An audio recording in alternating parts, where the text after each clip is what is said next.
तो बच्चों प्लानिंग में हमने आपको जो पढ़ाया था, प्लानिंग की डेफिनेशन, प्लानिंग के फीचर्स, प्लानिंग के इम्पोर्टेंस एंड प्लानिंग का प्रोसेस।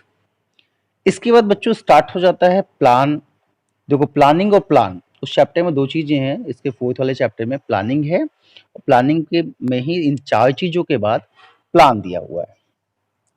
तो बेटा प्लान आपके कोर्स में नहीं है, प्लान को हटा दिया गया है कोर्स से, ठीक है। इस बात का ध्यान रखना कि प्लान आपको कोर्स में नहीं है। तो प्लान का चैप्टर में सिर्फ आपको इतना ही पढ़ना था। पहला पढ़ना था आपको प्लानिंग की डेफिनेशन, दूसरा बच्चों था आपका उसके फीचर्स, तीसरी थी limitations, importance, after that at last आपका प्लानिंग प्रोसेस। अगर पूछा जाए प्लानिंग के कितने प्रोसेस थे, there is 7 process of a planning. कितने प्रोसेस थे बच्चों?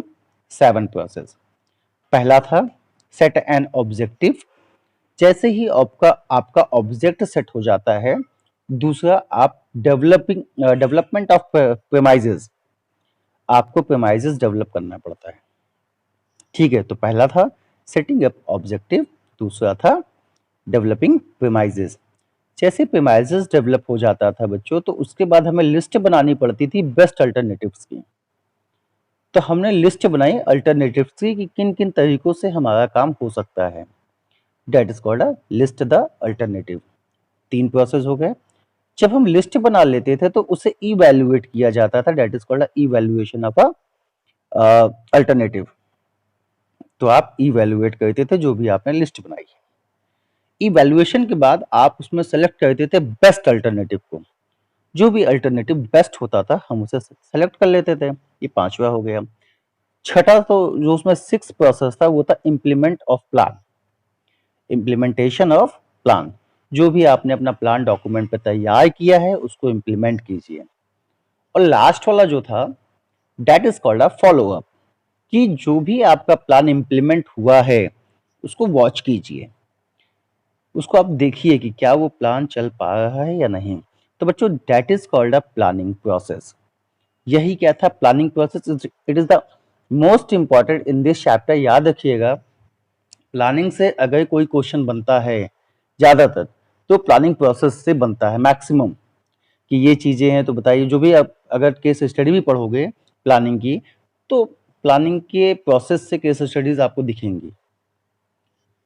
इसके बाद का जो टॉपिक था प्लान, वहां से कोर्स में हटा दिया गया है, प्लान नहीं आएगा। प्लान को पूरा हटा दीजिए तो बचा क्या, चैप्टर खत्म हो जाता है। अब हम स्टार्ट करते हैं chapter number 5, that is called organising. ठीक है बच्चों। तो जब बच्चों ऑर्गेनाइजिंग की बात आती है तो नॉर्मल सी चीज, अच्छा ऑर्गेनाइजिंग होती क्या है, एकदम जनरल लैंग्वेज में सोचो कि सर ऑर्गेनाइजिंग है क्या। तो ऑर्गेनाइजिंग देखो होता क्या है, देखो कभी कभी स्कूल में अभी लास्ट ईयर पे, बिफोर लास्ट ईयर मेरे ख्याल से एनुअल फंक्शन हुआ था। एनुअल फंक्शन हुआ था ना, हम लोग टूर गए हुए थे। या स्कूल में कोई भी फंक्शन होता है, टीचर्स डे होता है या फिर एनुअल फंक्शन हुआ या टूर जाते हैं, किसी भी काम को करने से पहले हमें पूरी प्लानिंग करनी पड़ती है। उसके बाद जब पूरा काम होता है तो आप क्या बोलते हो, सर ये प्रोग्राम मैंने ऑर्गेनाइज किया है, सर ये एनुअल फंक्शन मैंने ऑर्गेनाइज किया है, सर ये टूर का प्लान पूरा मैंने ऑर्गेनाइज किया है, टोटल चीजें मैंने ऑर्गेनाइज की है, क्या ये अच्छा है। आप बोलते तो हो कि सर ये मैंने ऑर्गेनाइज किया है, but what is the meaning of organisation. अगर पूछा जाए कि आपने ऑर्गेनाइज किया है, this is your organisation, then what is the meaning of organisation.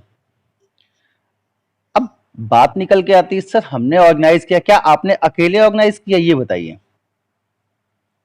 अगर मैंने आपको पूरे एनुअल फंक्शन की जिम्मेदारी दे दूं कि बेटा ये आपको एनुअल फंक्शन देखना है, तो क्या आप अकेले सब कुछ ऑर्गेनाइज कर लोगे?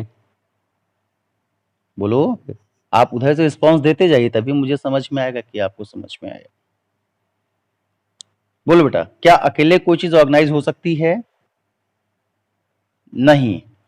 होता क्या है, हमें कई लोगों की जरूरत पड़ती है, कई सोर्सेस की जरूरत पड़ती है, उससे हम चीजों को अरेंज कर पाते हैं। Suppose that as a example, chapter पे बाद में आएंगे, पहले एग्जांपल से थीम को समझो, ठीक है। जब हम थीम पे आते हैं तो आपने कहा कि सर एनुअल फंक्शन के लिए हमें इतने लोगों की जरूरत पड़ेगी, हमें इतने लोग चाहिए।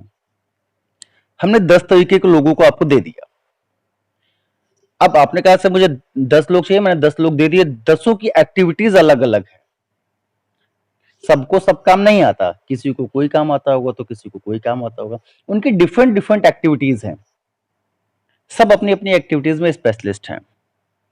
आपने क्या किया, आपने आइडेंटिफाई किया।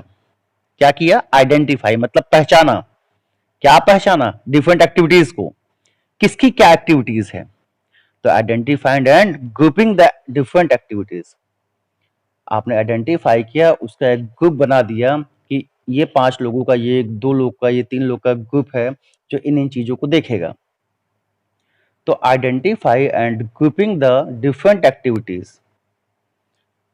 ऑर्गेनाइजिंग का मतलब समझिएगा, आइडेंटिफाई पहचानिए और ग्रुप बनाइए डिफरेंट एक्टिविटीज का। Then identify and grouping the different activities, okay, of the business organisation. To identify and grouping the different activities of the business organization and together with, और सबको एक साथ ले लीजिए, एंड मीट टुगेदर, सबको एक साथ जोड़िए या ज्वाइन टुगेदर, जो डिफरेंट डिफरेंट एक्टिविटीज सबकी थी उन सभी को एक साथ लीजिए for achieving the group goal of the business, जिससे कि आप अपने बिजनेस के ग्रुप गोल को अचीव कर सकें। तो सिंपल सी चीज, ऑर्गेनाइजिंग का मतलब होता है आइडेंटिफाई, पहचानिए। जिस तरह आपने प्लानिंग में क्या पढ़ा था, प्लानिंग का मतलब होता है थिंकिंग इन एडवांस, एडवांस में सोचना ही प्लानिंग कहलाती है, सोचना, सिर्फ थिंकिंग इन एडवांस। तो ऑर्गेनाइजिंग का मतलब क्या है, आइडेंटिफाई, पहचानना, and grouping the different activities, और जो आपकी different grouping the different activities of the business organisation, जो आपके बिजनेस में डिफरेंट डिफरेंट एक्टिविटीज है, इनका एक ग्रुप बना लेना, अलग अलग ग्रुप बना लेना, जिससे कि क्या, हम अपने बिजनेस के गोल को अचीव कर सकें। तो बच्चों डेट इज कॉल्ड ऑर्गेनाइजिंग, बस यही ऑर्गेनाइजिंग होती है। समझ में आया या अभी नहीं? आगे पूछा जाए ऑर्गेनाइजिंग का मतलब क्या है, तो आप क्या कहोगे sir, identify and grouping the different activities of the business organisation meet together for the achieving of group goal of the business. से पहचानना और उसका एक ग्रुप बनाना, different activities of the business organisation, और फिर उनको एक साथ लेना, इकट्ठा करना, जिससे कि हम बिजनेस के गोल को अचीव कर सकें। That is called organising. कोई दिक्कत हो तो पहले बताओ, फिर आगे बढ़ें। आगे ना, एनी प्रॉब्लम बेटा? अभिषेक, ऋत्विक,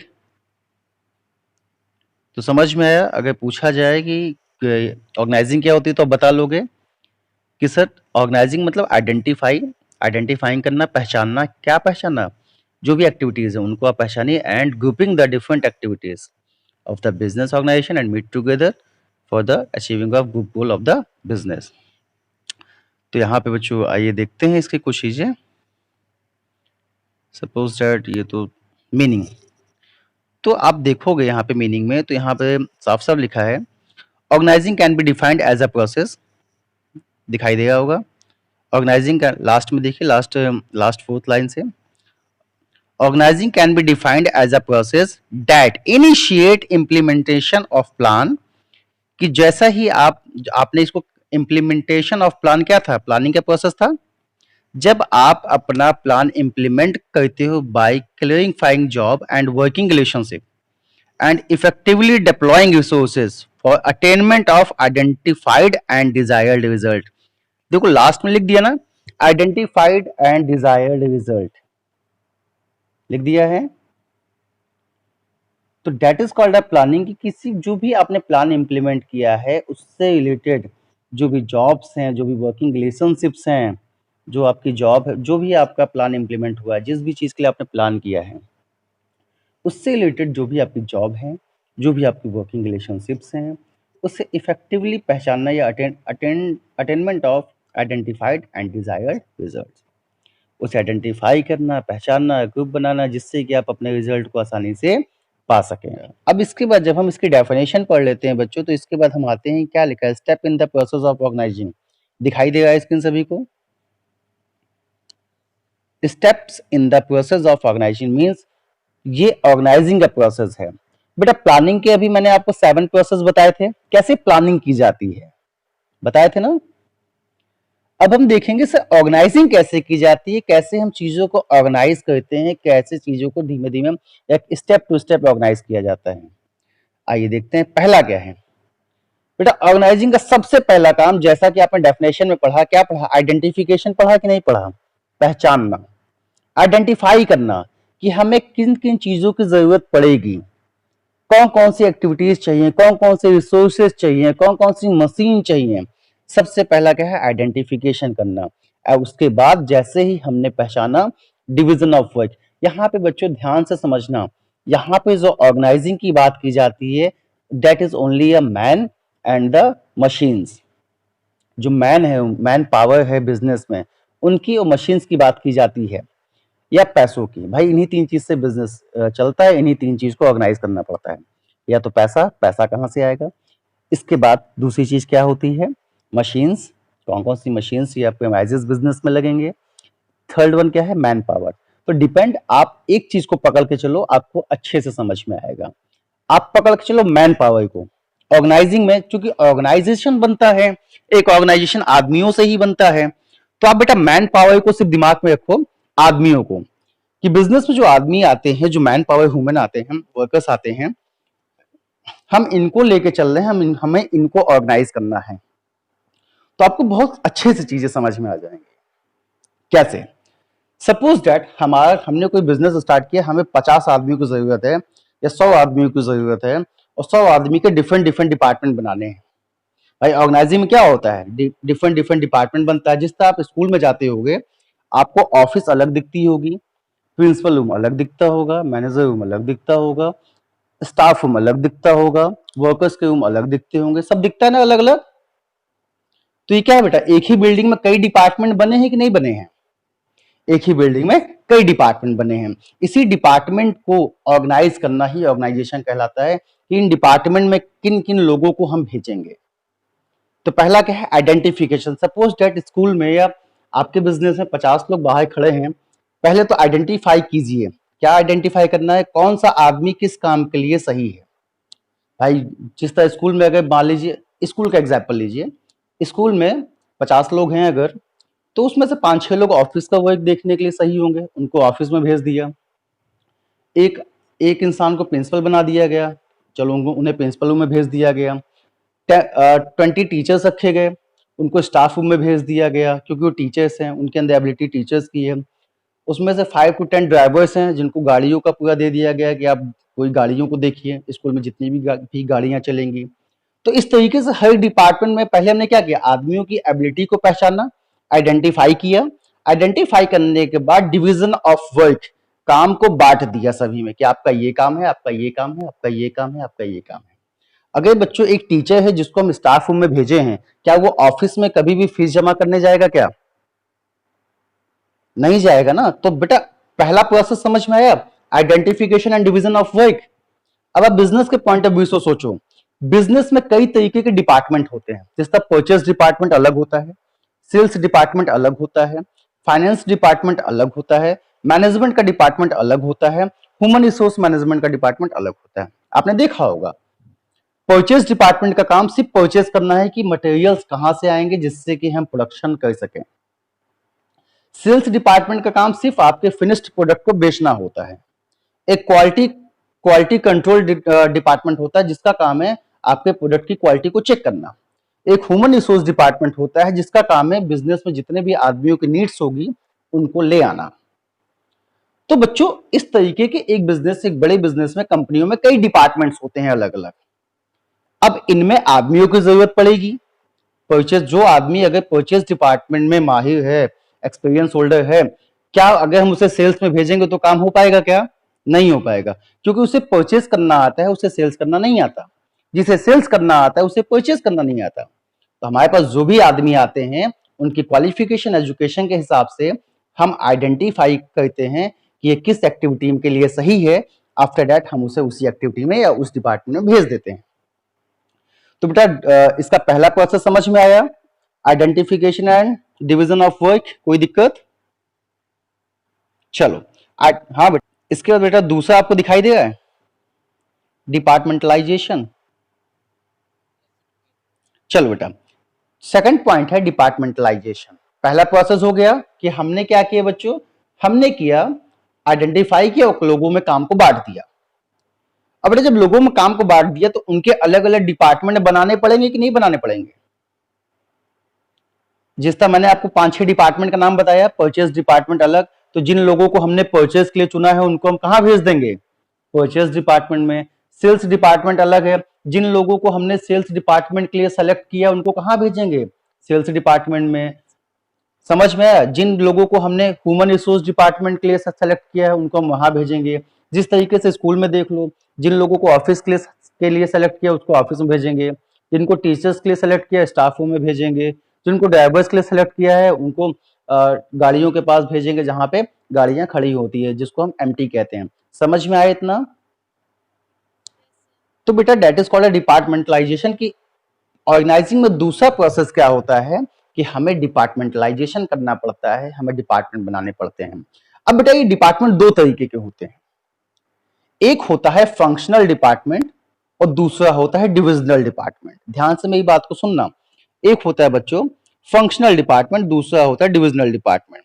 यहाँ पे शायद लिखा है कि नहीं लिखा है, यहाँ पे तो नहीं लिखा, थर्ड वाला दे दिया है असाइनमेंट ऑफ ड्यूटीज। लेकिन मेरी बात को ध्यान से सुनना, डिपार्टमेंटलाइजेशन में दो तरीके के डिपार्टमेंट होते हैं, अक्सर ये पूछा भी जाता है कि फंक्शनल डिपार्टमेंट से आप क्या समझते हो, डिविजनल डिपार्टमेंट से क्या समझते हो। बहुत ही सिंपल सी चीज है बेटा, फंक्शनल डिपार्टमेंट ऐसे डिपार्टमेंट होते हैं जिस कंपनी में सिर्फ एक ही प्रोडक्ट प्रोड्यूस होता है। जो कंपनी सिर्फ एक ही प्रोडक्ट को प्रोड्यूस करती है, उस कंपनी के जितने भी डिपार्टमेंट्स होंगे बेटा वो सब फंक्शनल डिपार्टमेंट कहलाते हैं। समझ में आया फंक्शनल डिपार्टमेंट। फॉर एग्जाम्पल, जिस तरह कोई कंपनी है जो सिर्फ टेबल बनाती है, सिर्फ क्या बनाती है, टेबल। टेबल के अलावा उसका प्रोडक्शन किसी भी चीजों में नहीं है, सिर्फ वो टेबल बनाती है, अलमारी भी नहीं बनाती, बाकी भी चीज नहीं बनाती, सिर्फ वो टेबल बनाती है। उसका प्रोडक्शन सिर्फ टेबल का है क्योंकि वो टेबल में स्पेशलिस्ट है। तो बेटा उसके यहां सिर्फ क्या बनता है, एक ही चीज बनती है ना, टेबल। तो उसके जितने भी डिपार्टमेंट होंगे वो सब क्या कहलाएंगे, फंक्शनल डिपार्टमेंट कहलाएंगे। कोई दिक्कत। और बेटा जो दूसरा डिविजनल डिपार्टमेंट होता है, डिविजनल डिपार्टमेंट मतलब जब एक कंपनी डिफरेंट डिफरेंट प्रोडक्ट्स बनाती है। जिस तरह आप एलजी ले लो, सैमसंग ले लो, सैमसंग के देखो टीवी भी आती है, सैमसंग की फ्रिज भी आती है। बेटा समझ में आया, सैमसंग की टीवी भी आती है, फ्रिज भी आती है, एसी भी आती है और आपका मोबाइल भी आता है। आता है कि नहीं आता। तो बेटा देखो सैमसंग ने क्या किया, सैमसंग ने डिफरेंट डिफरेंट डिपार्टमेंट्स, मतलब सैमसंग का जो प्रोडक्शन है वो डिफरेंट डिफरेंट प्रोडक्ट में है। तो जब एक कंपनी अलग अलग प्रोडक्ट्स बनाती है तो उसके जो डिपार्टमेंट होते हैं that is called a divisional department, that is called a divisional department. तो बेटा डिपार्टमेंटलाइजेशन समझ में आ गया कि सबसे पहला प्रोसेस था identify and division of work. उसके बाद हमने डिपार्टमेंट्स बनाए। डिपार्टमेंट दो तरीके के होते हैं, एक होता है फंक्शनल डिपार्टमेंट, एक होता है डिविजनल डिपार्टमेंट। पूछा जाए फंक्शनल डिपार्टमेंट क्या होता है, तो सर फंक्शनल डिपार्टमेंट ऐसे डिपार्टमेंट होते हैं जहां जब जिसका जो कंपनी सिर्फ एक ही प्रोडक्ट में प्रोडक्शन।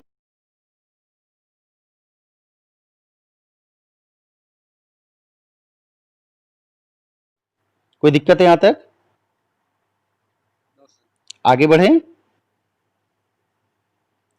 Yes sir. चलो बेटा, दो प्रोसेस के बाद तीसरा क्या है, जब उन सभी को आपने डिपार्टमेंट्स में बांट दिया, तो जब डिपार्टमेंट में सब आदमी को भेज दिया तो फिर आप उनकी ड्यूटीज को असाइन कीजिए कि भैया अब आप लोग अपना अपना, आप लोग का ये काम है, अब आप लोग अपना अपना काम स्टार्ट कीजिए।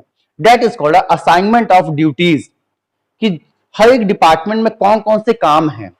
परचेज डिपार्टमेंट में क्या क्या चीजें आपको खरीदनी है, सेल्स डिपार्टमेंट में क्या क्या बेचना है, ह्यूमन रिसोर्स डिपार्टमेंट में कैसे लोगों को आपको लाना है, फाइनेंस डिपार्टमेंट में कैसे पैसा कहां कहां से आएगा, कहां कहां से लोन लेंगे।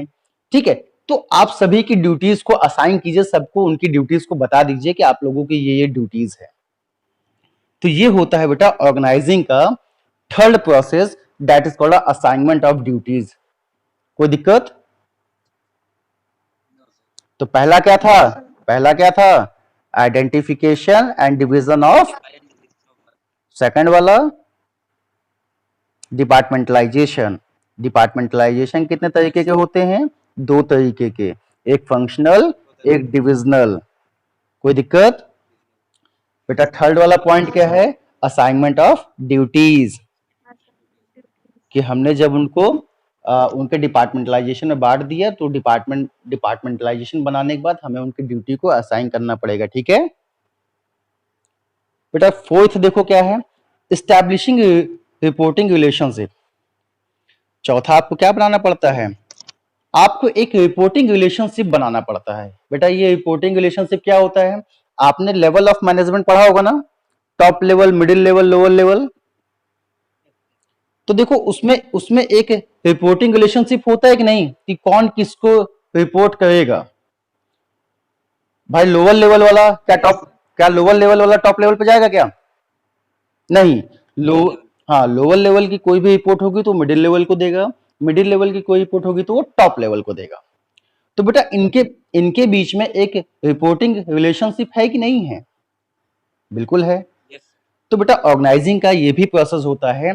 जब आप सबके काम को बांट दीजिए तो आप उसके बाद आपको एक रिपोर्टिंग रिलेशनशिप स्टैब्लिश करना पड़ेगा कि आपके नीचे जो लोग हैं या उनके नीचे जो लोग हैं वो किसे रिपोर्ट करेंगे जाके।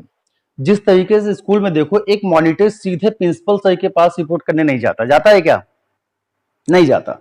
बच्चे पहले मॉनिटर्स को बताते हैं, मॉनिटर्स उसके बाद जो भी आपके हेड होते हैं उनको बताते हैं, जो स्कूल हेड वगैरह बनाए जाते हैं, हेड बॉय। इसके बाद वो आते हैं टीचर्स को बताते हैं, टीचर से प्रॉब्लम सॉल्व नहीं होती तो कोऑर्डिनेटर को बताते हैं, कोऑर्डिनेटर्स नहीं सॉल्व होता तब प्रिंसिपल के पास वो कोऑर्डिनेटर जाते हैं। तो बेटा एक ये रिपोर्टिंग रिलेशनशिप बना हुआ है ना। इसी तरीके से कंपनियों में भी एक रिपोर्टिंग रिलेशनशिप बना होता है कि सुपरवाइजर अपने सीनियर वर्कर्स अपने सुपरवाइजर को बताएंगे, सुपरवाइजर अपने सीनियर सुपरवाइजर को बताएंगे, सीनियर सुपरवाइजर मैनेजर्स को बताएंगे, मैनेजर्स जनरल मैनेजर को बताएंगे, जनरल मैनेजर उसके ऊपर जो भी टॉप लेवल पे होंगे उनको बताएंगे, चाहे बोर्ड ऑफ डायरेक्टर हो, चाहे सीईओ हो, जो भी होगा मैनेजर्स उनको बताएंगे।